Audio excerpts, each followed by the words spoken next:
Hi, I'm Josh from the University of Laverne's Small Business Development Center, and here at the SBDC, we help small businesses start and grow with free one-on-one consulting and free resources just like this one. And check out the companion article for links and resources down in the description below. So using video for creating content and growing your business is the most powerful way to reach your customers. 86% of marketers say video has helped them generate leads for their business. And here at the SBDC, we create all kinds of content that most places don't. And we've seen an increase in clients due to our video strategies. In this video, I'll show you my process for creating this video and how long it takes me. I'll show you what tools I use and some tips if you're just getting started. So, lights, camera, and action. At the very beginning of the process, and before I even set up a tripod, I create a huge list of ideas to work with. I start with 1 or 2 word subjects that a video might be about, but not every idea is going to be a winner or will work at that time. And I do this about once or twice a year. This gives me a huge list that I can write in a document, spreadsheet, or anything else I'd like to use to record my ideas. Check out my video on blogging since most of my ideas come from blogs. Now, once I have a bunch of ideas, I keep them in some kind of document on my computer and then set them up in my project management software of choice, Trello. I just copy and paste each topic into the Trello cards, and they'll just live in the app until I start working on them. I have templates for the video to start working on it through each phase of the process. This takes me between 20 and 30 minutes, depending on the number of topics I come up with at any given time. Now, once I'm ready to start working on a video, I'll start with an outline.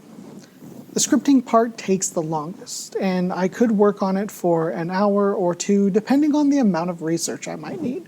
Now, scripting is very different from blogging because there are a few different ways to do it, and I like to put in production cues or other notes that I know at a glance that I need to account for in either filming or editing.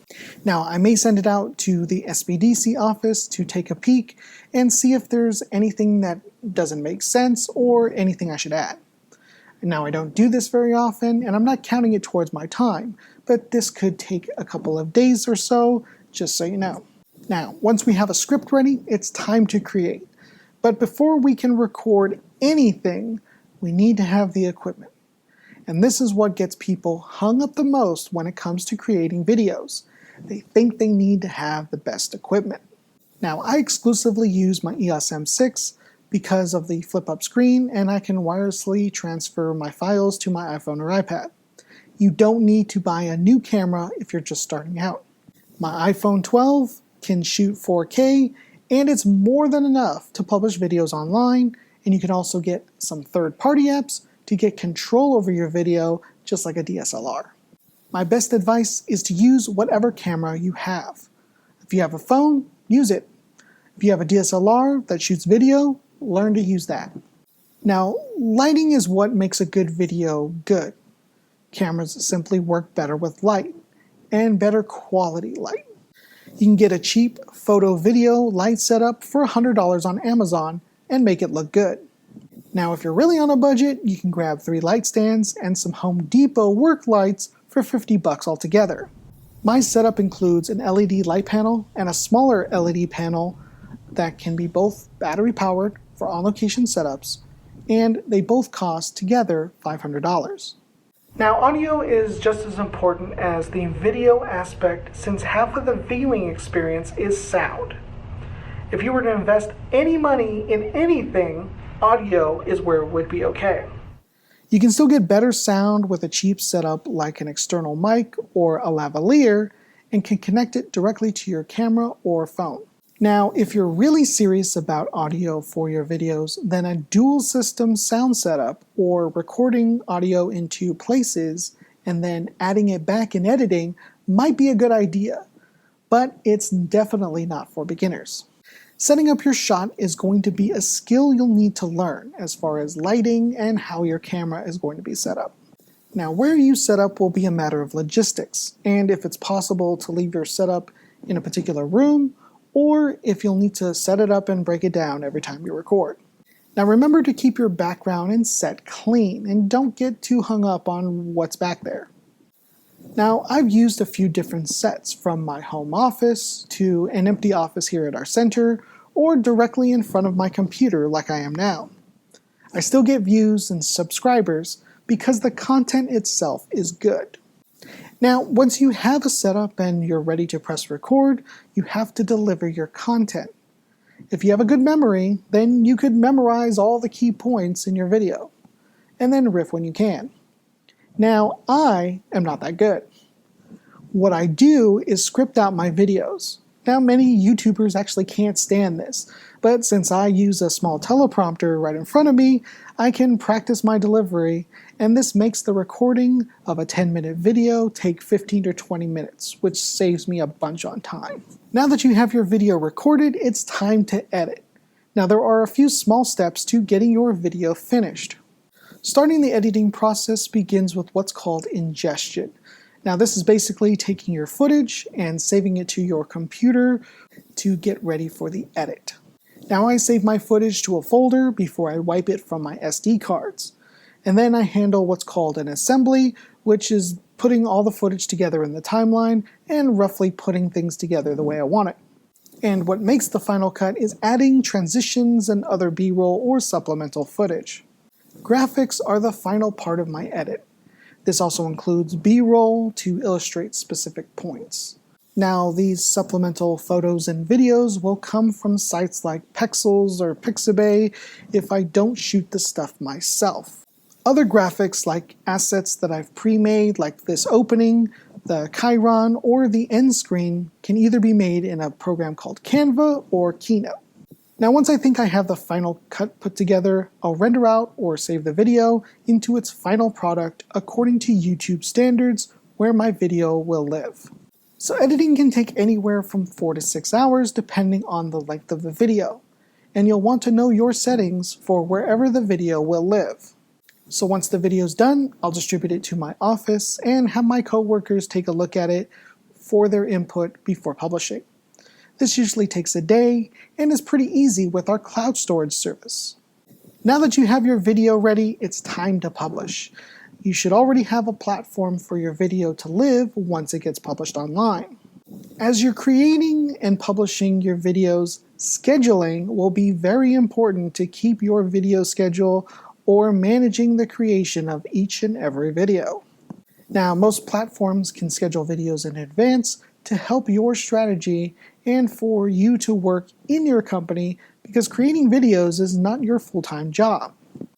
One of the biggest platforms for videos is YouTube, the second largest search engine next to Google.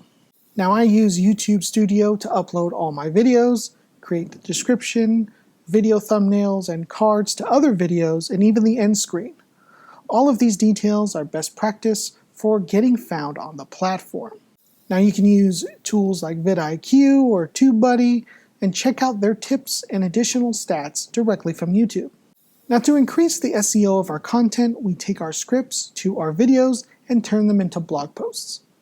We have a blog that hosts each video and post where the video is embedded on the page. This helps the video get seen and connects the SEO of the blog to the video. This increases the visibility of the blog and the video, and we also partner with other chambers to post on their sites and build more backlinks. So with our video published and embedded in our blog and with our partners, we aren't done yet. There are some ways to increase your visibility of your video going forward. Snippets of the full-length video are a great way to promote your video on social media around the time your video is published and to drive traffic to your YouTube video or blog.